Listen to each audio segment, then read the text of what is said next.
Salam Bolo. Anda pikir sudah tahu semua tentang sang proklamator Bung Karno? Bagaimana kalau saya bilang, cerita besar tentang beliau mungkin belum semuanya terungkap. Ada sebuah kota kecil di Jawa Timur, Jombang, yang ternyata menyimpan jejak langkah Bung Karno muda.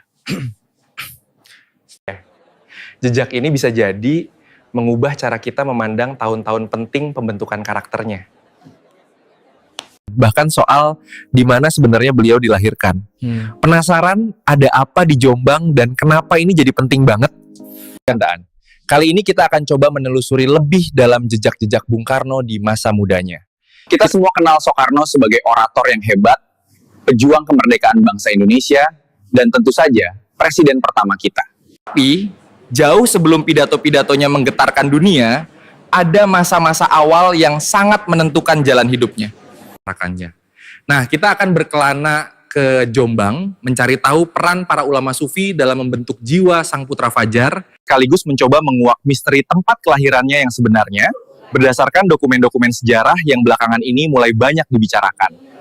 Jombang, titik yang mungkin terlewat dalam peta sejarah Bung Karno Jombang, yang kita kenal sebagai kota santri, ternyata punya hubungan erat dengan masa muda Soekarno, sebuah sisi yang mungkin jarang kita dengar.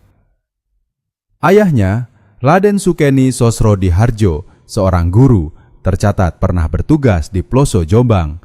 Dan kehadiran Raden Sukeni di sana bukan cuma numpang lewat atau catatan administrasi biasa.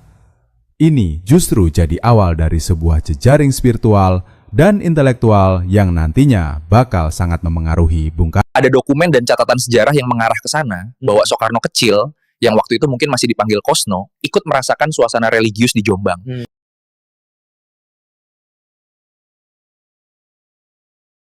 Di bawah naungan ulama Sufi Jombang.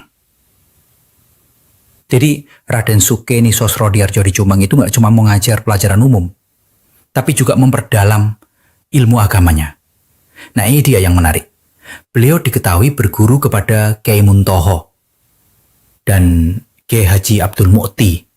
Beliau ini bukan sekadar ulama sufi besar yang memimpin Torekot Naqsbandi dan Samaniyah, tapi juga teman karib seperjuangan di Sarekat Islam yang dipimpin oleh Haji Omar Said Cokro Aminoto.